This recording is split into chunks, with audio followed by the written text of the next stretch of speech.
Welcome to the Crypto Teacher. And guys, please like and subscribe if you do like what you're listening to. Please inform your friends and family and spread all over social media. It is imperative that we get back to learning finances and understand how the world really works.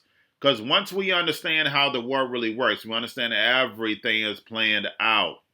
Now, I want to thank those who purchased the books Crypto Teacher and the New World Order book. Guys, the perfect time to get the New World Order book. Holidays are coming up. Also, I want to thank those who donate to the Cash App, Patreon, much love. And then also those who are shopping at the store, much love to you. Keep it coming.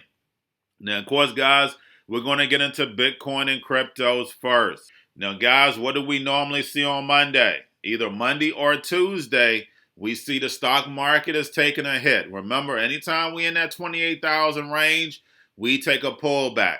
It happens every single time. We know that they have to keep the stock market up until the election. What happens with cryptos once the stock market takes a hit? We normally take a hit, guys. So make sure we're staying focused on the fundamentals. One of them is the stock market. I went over that. Xrp, stable coins, your Tether, USDC, and of course the volume. So yes, we are going to be head lower. And then plus, what do we have on Friday? CME. So we know for a fact we're going to be taking a dump once CME comes. Now, the good part about it is that the Fed cuts a check when? On Tuesday. We know on the stock market, tech reports Tuesday and Thursday. The big tech companies report Tuesday and Thursday. So that means that they're going to give us some strength. So that means that we're going to come up a little. But guys, just make sure you are focused on the fundamentals. Remember, the stock market is one. Do not forget and ever forget, the Fed is controlling both. The Fed is pumping and dumping us when they're ready. So do not forget about that. Now, let's get over to crypto news. We had Jack Ma talks about the new financial system coming, guys.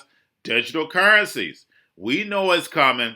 And the thing about it is that we know it's near because all these companies, all these corporations, all these big CEOs are talking about, hey, this new system coming down the road. We know that. We know the masses don't care. They're just trying to survive right now. But the fact is that that's the reason why we have to what? Educate. Now, we have the digital yuan will work with WeChat and Alipay, guys. We already knew that. We know they're going to integrate it with all those apps, of course, surveillance, what you can buy, what you can't buy. We know after they finish all this testing, they're going to light this thing up. And the perfect time to light it up is before 2020 ends, guys. Now we have the Swiss Central Bank, BIS, plan to test digital currency by the end of this year. Now we know we hear Benoit all the time speak about this. So we know the central bank digital currencies are waiting in the back, guys. We know they already have a plan set up 20 years ago, 40 years ago. Now we have PayPal hires former U.S. Treasury advisor. And guys, we always see these big companies hire former government officials. Why? Because they want to make sure they're keeping the same system going on. That's it. Now we have Toyota's IT arm works on a digital token to pilot with Decurrent Japanese exchange. And guys, we also saw BMW do the same thing. So we're going to start seeing more of these companies. Everything is going to be tokenized, guys. Everything. Did a video yesterday. Now we have Kenya's central bank exploring their CBDC. And just like I stated, guys, we know they're already sitting in the back ready to go. Now we have UAE platform, a blockchain-based sugar exchange. So we see commodities being tokenized. We know it's happening, guys. We know it's coming. So basically you have all your gold, your silver, all that's going to be tokenized. Now it's starting to make sense. So yes, we're still going to have physical gold, of course. But if they can sell this tokenization without you having that physical, and that's what they're going to be doing, same way they have it as far as gold bonds and gold stocks, gold ETFs, same thing, guys, no difference. And then lastly, guys, we have Binance basically breaking records Q3. Now, the most important piece of this, that Binance burned 68 million BNB, guys. So, hey, if they burning, what does that mean? It's going to definitely shoot up, of course, when we're ready to move up. So definitely do your own research. I'm not your financial advisor. It's not financial advice.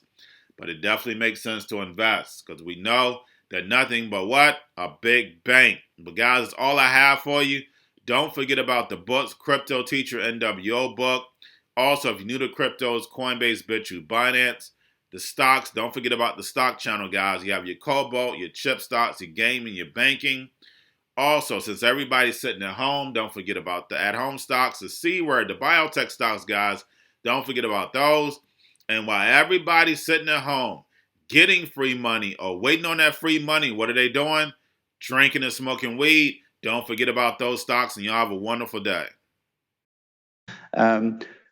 No, it's not. We really don't see this conversation as a competition among central banks. China is blazing the trail, and it's among the few central banks which have actually moved to the pilot phase when it comes to CBDC, and that's the so-called DCEP project. That's, as I understand, primarily a domestic project.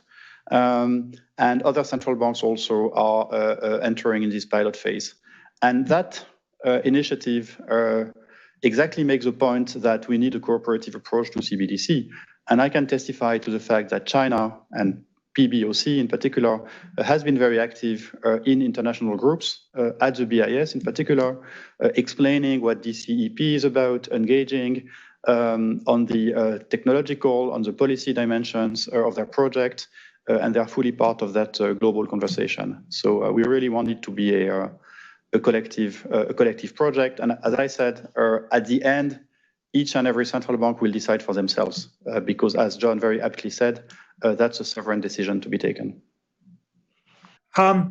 Money is an essential part of our everyday lives. We use it all the time to pay and to be paid. And for hundreds of years, central banks have been entrusted with the job of making sure that we can rely on the money we use every day, that it will be safe, convenient to use, and available to everyone. And technology is now quickly changing the way we live our lives and the way that we transact with each other. And as has happened in the past, technology is changing the forms of money we use in our everyday lives. The current crisis is, if anything, accelerating those changes. So as central banks, we need to think about the opportunities and the challenges these changes mean for us in our job of ensuring that trusted, effective, convenient money continues to be available to everyone.